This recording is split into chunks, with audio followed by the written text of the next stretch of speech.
is still absolutely a lot of money. I mean, it just is. It's an enormous amount of money. Now, the ability and the speed in which you can make $1 million has significantly changed. So therefore, I think people don't think $1 million is a lot of money, because it would take somebody 5, 10, 15 years to make $1 million, where now people can make $1 million in a day. And that's because of e-commerce and technology and the ability in-app purchase payments and XYZ. So that's the reason why I think people are saying that $1 million isn't a lot of money. It is. It's just the speed in which you can make $1 million is truly remarkable. I've seen, the one woman on TikTok shop, she had $1 million worth of sales going live. Like, you can make $1 million, it's just now that the ability for people to make that money is faster. And it's only going to get faster. That's the reason why, I talk about subscriptions and content monetization so much, because there are going to be billionaires walking around here in the next 5 to 10 years who become billionaires, not 20 years, not 10 years, but in 2 to 5 years, they're going to be able to be billionaires because of the speed in which they're going to make money. I'm going to stop after I say this. The video where Kai Cenat was talking to Speedy, the last time he spoke to Speedy, he had about 56,000 subscribers on Twitch. Now Kai Cenat has about 160,000 subscribers on Twitch. So he's probably making close to $800,000 a month. So to someone like Kai Cenat, $1 million is a lot of money, but he's making $800,000 a month.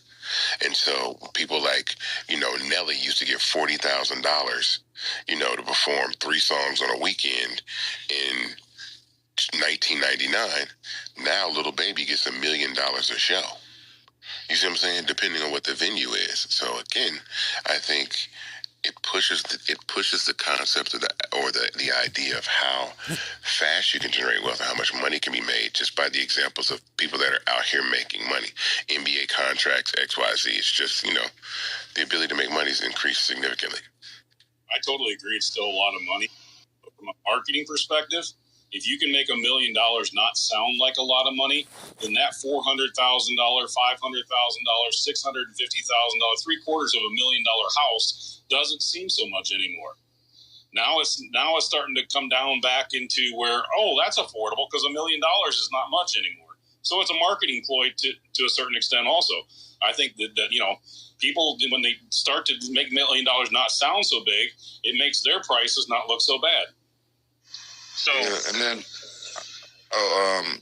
before you get into a real deep dive, I want to just say something surface level, Durant. Like, with regards to Nick, where you took your polling at, like on Twitter it said this, and on Instagram it said that. Like, I find the numbers interesting with regards to whether or not $1 million is a lot of money based on the platforms, because it feels to me like the people on Twitter would spend more time working versus the on Instagram who would see we're used to seeing the money on Instagram. Like, people don't do the money phone on Twitter because you can't see them, but on Instagram we're used to people showcasing their lifestyle. So it makes sense to me that the people on Instagram would be like, well, $1 million isn't enough, because A, they see it all the time, B, they see people flaunting their lifestyle, and C, if they had $1 million, they know based on what they've seen and what they're immersed themselves in on the socials,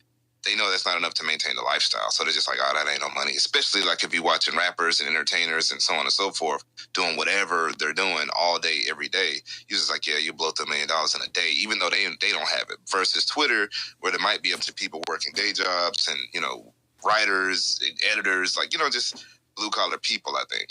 Maybe. I don't know.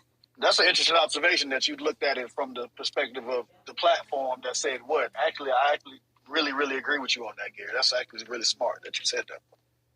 Yeah, I appreciate that's what it looks like. So $1 million is $1 million, and it will always be $1 million. Right. I find it interesting that on one end of the spectrum, people are, to Nick's point, talking about $1 million, but they've never had it. Or they've never seen it. And I got to tell you guys, seeing $1 million in your bank account and seeing $1 million in cash is like insane. I remember vividly, I was sitting with my wife and I was like, you think they'll let us get $1 million out of the bank? And she was like, well, one, you're not going to do that, and you're not bringing it in this house. I said, no, I just have to test it. I said, you've ever seen $1 million in cash? And she was like, no. I was like, I've never seen $1 million in cash. I've seen close to $1 million. It wasn't mine, and I was around some people that if somebody else would have seen it, we already been going to jail. But I'm saying, like, how does that work? So I go to Wells Fargo. I asked them for some money. And they were like, if anybody that got this level of money, they understand this. It's like, oh, well, we have to order that. We just can't, we can't allow it to go out. You have to we have to put a ticket in, and we need 7 to 10 business days, and then you can come back and get it. And I said, oh, okay, that's fine. Yeah, but you can't just, even $100,000 is hard to actually go and get in cash from the bank. So the banker come back, she's like, Mr. Davis, I can give you the money today. Do you have like a bag or not? So I got a bag. I'll go out and get it. And she said, all right, well, we can have security follow you home if you actually